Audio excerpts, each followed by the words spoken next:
అది పెద్ద సంచలనం అయింది. మీరు ఆ వేదిక మీదే మన్నార సూపర్ ముద్దు పెట్టుకున్నారు. అంటే అమ్మాయి అందానికి ఏమన్నా ఇదైపోయారా లేకపోతే? సార్ అమ్మాయి నాకు కూతురు లేదని చెప్పారు తర్వాత అమ్మాయి కూడా చెప్పింది. ఆ రోజు ఏమైందంటే మేము ఆఫ్టర్ లాంగ్ టైం కలుసుకున్నాం. షూటింగ్లో ఆల్మోస్ట్ 30 days జైరాబాద్లోనే ఒకే హోటల్లో ఉన్నాం. ఏ రోజు ఆ అమ్మాయితో నేను 10 నిమిషాలు మాట్లాడింది కానీ లొకేషన్లో సీన్ చెప్పడం తప్ప షార్ట్ చెప్పడం తప్ప ఏ రోజు ఒక చిన్న జోక్ వేసింది కానీ అమ్మాయితో లేదు. బట్ ఆ అమ్మాయి డెడికేషన్ నాకు నచ్చింది. ఓకే. అప్పుడు లాంగ్ టైం కలిసేటప్పటికి అది కూడా ఆందోళనకు ఉన్నట్టు అది స్టేజ్ మీద కాదు సార్, రాంగ్.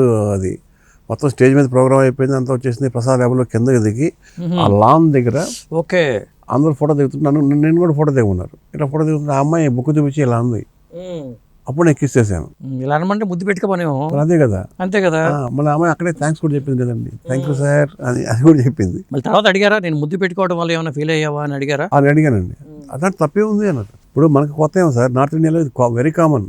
ఇప్పుడు మన వాళ్ళు ఎంతమంది హీరోయిన్లు ముద్దులు పెట్టుకోలేదండి స్టేజ్ మీద, అది పెద్ద స్టార్సే పెట్టుకున్నారు. నాదేంతండి. మొత్తానికి ఈ సిరగబడ్ర సామి సినిమా సార్ ఈ డైరెక్టర్ హీరోయిన్ ముద్దు పెట్టుకోవడం వల్ల కొద్ది పాపులారిటీ వచ్చింది. ఏదో విధంగా ముందు పాపులారిటీ వచ్చింది కదా సార్. ఎందుకంటే అది చిన్న సినిమా, ఇక్కడ స్టార్స్ లేరు, ఓన్లీ కథ ఉందంతే. డబ్బులు పెట్టే ప్రొడ్యూసర్ ఉన్నారు. సినిమాని ఎలాగోలా బయటకు వెళ్ళడం కోసం, కొంచెం పబ్లిసిటీ కోసం అది కూడా ఉపయోగపడింది తప్ప కావాలని ప్లాన్ చేసేది మాత్రం కాదు. అదే అసలు నా మెంటాలిటీ కావాలని చేస్తూ ఉంటారు. నా మెంటాలిటీ అలాంటిది కాదు. ఏమైనా కావాలని చేయాలంటే డైరెక్ట్గా చెప్పి చేస్తాను. ఇప్పుడు అమ్మాయిని ముద్ద పెట్టుకుపోతున్నాను అందరూ చూడండి అని చేస్తాను, నాకు భయం లేదు.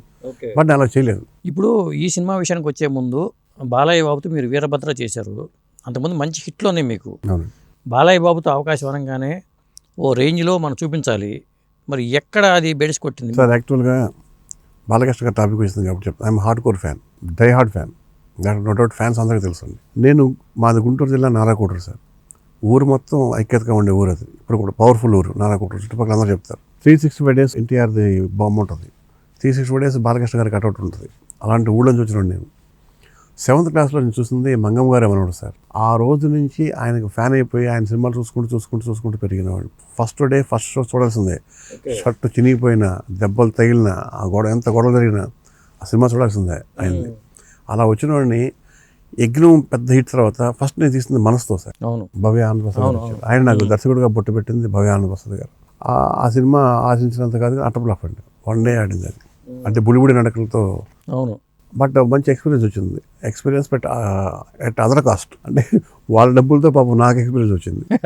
ఆ తర్వాత పోకూరు బాబురావు గారు చేరదీసి దగ్గరుండి ఆయన కథ రాయించి. కారణంగా మొదటి సినిమా ఆడకపోతే ఇంకో సినిమా రావడం కష్టంగా ఉంటుంది. ఇప్పుడు చాలా కష్టం.